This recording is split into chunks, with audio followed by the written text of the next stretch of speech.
Millet ಅಥವಾ ಸಿರಿಧಾನ್ಯ ಆರೋಗ್ಯಕ್ಕೆ ತುಂಬ ಒಳ್ಳೆಯದು. ನಿಯಮಿತವಾಗಿ ಬಳಸ್ತಾ ಇದ್ದರೆ ಅನೇಕ ಪ್ರಯೋಜನಗಳನ್ನು ಖಂಡಿತ ಪಡಿಬೋದು ನಾವು. ಇವತ್ತು ಮಿಲೆಟ್ ಅಥವಾ ಸಿರಿಧಾನ್ಯ ಬಳಸ್ಕೊಂಡು ಪೊಂಗಲ್ ಅಥವಾ ಹುಗ್ಗಿಯನ್ನು ಹೇಗೆ ಮಾಡೋದು ನೋಡೋಣ. ನಮಸ್ತೆ, ನಾನು ನಿಮ್ಮ ಲತಾ, ವೆಜ್ ರೆಸಿಪೀಸ್ ಆಫ್ ಕರ್ನಾಟಕಕ್ಕೆ ನಿಮಗೆಲ್ಲರಿಗೂ ಮತ್ತೊಮ್ಮೆ ಸ್ವಾಗತ. ಮೊದಲಿಗೆ ಇಲ್ಲಿ 3/4 ಕಪ್ಪಷ್ಟು ಸಿರಿಧಾನ್ಯನ ತಗೊಂಡು ಒಂದು 4 ಗಂಟೆ ನೆನೆಸ್ಕೊಳ್ತಾ ಇದ್ದೀನಿ. ನಾನು ಬಳಸ್ತಾ ಇರೋದು ಸಾಮೆ ಅಕ್ಕಿ ಅಥವಾ ಲಿಟಲ್ ಮಿಲೆಟ್ಟು. ಆಮೇಲೆ ಒಂದು ಬಾಣಲೆನಲ್ಲಿ 1/2 ಕಪ್ಪಷ್ಟು ಹೆಸರು ಬೇಳೆನ ಹದವಾಗಿ ಹೊಂಬಣ್ಣ ಬರಬೇಕು, ಜೊತೆಗೆ ಘಮ ಬರಬೇಕು. ತುಂಬ ಬಣ್ಣ ಏನೂ ಬದಲಾಗೋದು ಬೇಡ, ಸ್ವಲ್ಪ ಬಣ್ಣ ಬದಲಾದರೆ ಸಾಕು, ಅಲ್ಲಿವರೆಗೆ ಹುರ್ಕೊಳ್ಬೇಕು.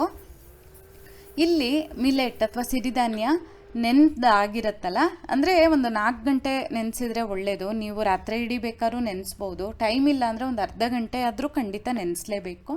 ಅದನ್ನು ಚೆನ್ನಾಗಿ ತೊಳೆದು ನೀರು ಬಗ್ಸಿ ಹುರಿದಿರುವಂತಹ ಹೆಸರು ಬೇಳೆನ ಸೇರಿಸಿ ಪುನಃ ಒಂದು ಸಲ ನೀರು ಹಾಕಿ ಚೆನ್ನಾಗಿ ತೊಳ್ಕೊಳ್ಬೇಕು. ತೊಳೆದಾದಮೇಲೆ ಇದಕ್ಕೆ ಇವಾಗ ನಾವು ಅಗತ್ಯ ಇರೋಷ್ಟು ನೀರನ್ನು ಹಾಕಿ ಮೆತ್ತಗೆ ಬೇಯಿಸ್ಕೊಳ್ಬೇಕು. ನಾನು ಕುಕ್ಕರಲ್ಲಿ ತಗೊಂಡು 2 ಕಪ್ಪಷ್ಟು ನೀರನ್ನು ಹಾಕಿ ಒಂದು 2 ವಿಸಿಲ್ ಮಾಡಿ ಬೇಯಿಸ್ಕೊಳ್ತಾ ಇದ್ದೀನಿ. ಹೆಸರು ಬೇಳೆ ಆಗಿರೋದ್ರಿಂದ ಮತ್ತು ನಾವು ಸಿರಿಧಾನ್ಯನ ನೆನೆಸಿಟ್ಟಿರೋದ್ರಿಂದ ಮೆತ್ತಗೆ ಚೆನ್ನಾಗಿ ಬೇಯುತ್ತೆ. ಆನಂತರ ಅದೇ ಬಾಣಲೆನಲ್ಲಿ 2 ಟೇಬಲ್ ಚಮಚದಷ್ಟು ತುಪ್ಪನ ಬಿಸಿ ಮಾಡಿ ಒಗ್ಗರಣೆ ಮಾಡಬೇಕು. ತುಪ್ಪ ಹಾಕೋದಕ್ಕೆ ಇಷ್ಟ ಇಲ್ಲ ಅಂದರೆ ಎಣ್ಣೆಲೂ ಮಾಡ್ಬೋದು. ತುಪ್ಪ ಹಾಕಿದ್ರೆ ಪೊಂಗಲ್ ತುಂಬ ಚೆನ್ನಾಗಿ ಬರುತ್ತೆ.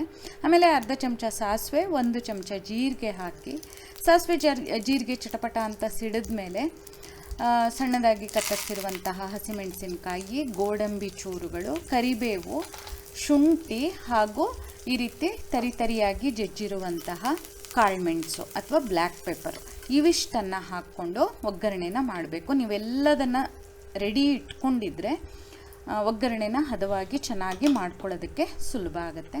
ಆಮೇಲೆ ಒಂದು 1/4 ಚಮಚದಷ್ಟು ಅರಿಶಿನ, ದೊಡ್ಡ ಚಿಟಿಕೆ ಇಂಗನ್ನು ಹಾಕಿ ಒಂದು 1/4 ಕಪ್ಪಷ್ಟು ಹಸಿ ತೆಂಗಿನ ತುರಿಯನ್ನು ಹಾಕಿ ಒಂದು ಸಲ ಹೀಗೆ ಮಚ್ಚಿ ಸ್ಟವನ್ನು ಆಫ್ ಮಾಡಿಬಿಡಬೇಕು.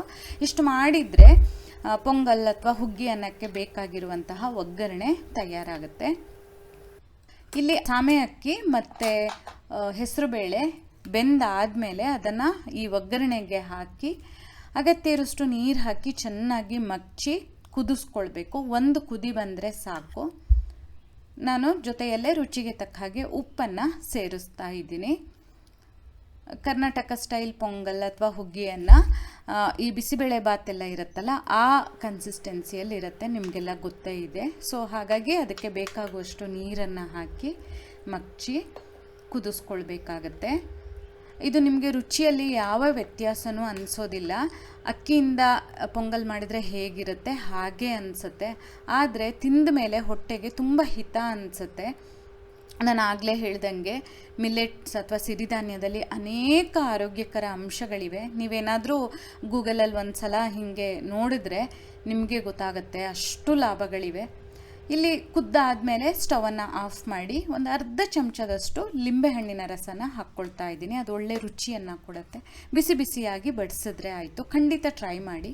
ನಿಮಗೆ ಈ ವಿಡಿಯೋ ಇಷ್ಟ ಆದಲ್ಲಿ ಲೈಕ್ ಮಾಡಿ, ಶೇರ್ ಮಾಡಿ, ಕಮೆಂಟ್ ಮಾಡಿ, ಹಾಗೆ ನಮ್ಮ ಚಾನಲಿಗೆ ಸಬ್ಸ್ಕ್ರೈಬ್ ಮಾಡೋದನ್ನು ಮರಿಬೇಡಿ. ಧನ್ಯವಾದಗಳು.